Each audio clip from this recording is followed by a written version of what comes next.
Subscribe to my channel before we start. The sound of the gavel hit like a bolt of lightning. Mr. Clean, the judge said, his voice flat and impersonal, do you understand that you are being asked to provide child support for the minor in question? My sister, Claire, gripped my husband Ethan's hand tightly. My husband, Ethan, she corrected, standing beside him, chin raised, voice trembling as if rehearsed. She's agreed to take responsibility. Claire said, after all, the child was conceived during their marriage. From the gallery, my mother nodded, tears shining in the corners of her eyes. Not for me, but for them. My father's face held nothing but disappointment. I smiled. That was the moment they all assumed I had finally broken. But I hadn't, not even close. Claire had always wanted what I had, my clothes, my friends, my parents' praise, and ultimately, my husband. I once thought it was harmless envy, the kind that fades with time. But envy, if nurtured long enough, becomes hunger. Ethan and I had married 5 years ago. Charming, methodical, quiet in a way that made people mistake him for kind. I had mistaken it, too. He called me his calm in the storm. I thought it meant love. I didn't realize it meant convenience. It started small. Her name on his lips more often than it should have been.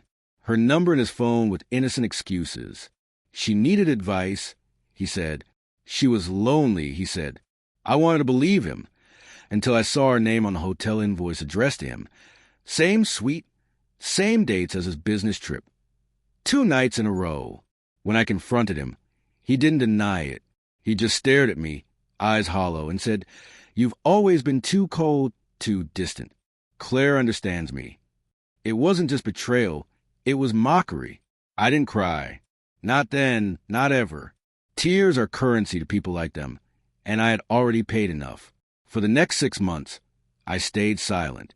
I filed for divorce quietly, calmly. No shouting, no accusations. Just steady hands signing papers. They thought I was retreating, but I was building. While they flaunted their affair, the pregnancy announcement, family dinners, my mother's Facebook post calling the child a miracle, I worked. I traced transactions, studied Ethan's business accounts, and I found it. The money trail. The investment he had taken out using my name. Fraud. Signed, dated, verified. So, when I handed him the pen during the divorce settlement, I smiled. The document granted him ownership of the property, the car, the company, all assets legally under his name. What he didn't know, I had already filed a report linking those assets to fraudulent activity. He inherited the mess. I walked away clean. 2 months later, the baby was born, a girl. My parents insisted I visit to make peace. I went out of curiosity, not compassion.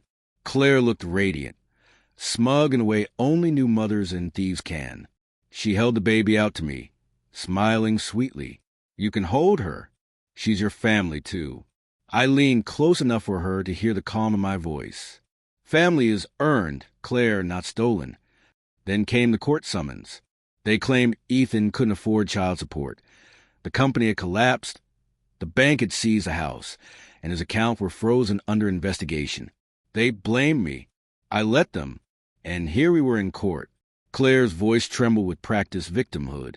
Ethan silent beside her, my parents glaring as though I had set fire to the building itself.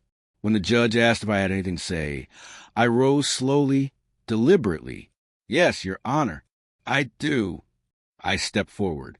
In addition to being my husband, Ethan Clean was also my business partner. Before our separation, he took out multiple loans in my name without consent. I reported the fraud months ago, and evidence has been submitted. Murmurs rippled through the courtroom.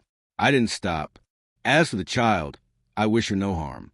But I will not finance deceit. Every document, every account. Every transfer was orchestrated by Ethan and signed off by Claire. Under oath, I can provide proof. Claire's face turned pale. Ethan's grip on her hand loosened. The judge called for order, but it was too late. The truth had detonated. Their lawyer stammered. My parents turned toward me, confusion replacing conviction. Claire whispered something desperate to Ethan, but I didn't listen. I watched the moment sink in. The realization that their new life rested on fraud so perfectly documented it would take years to unravel. The court recessed. Reporters waited outside. I walked past them, unbothered.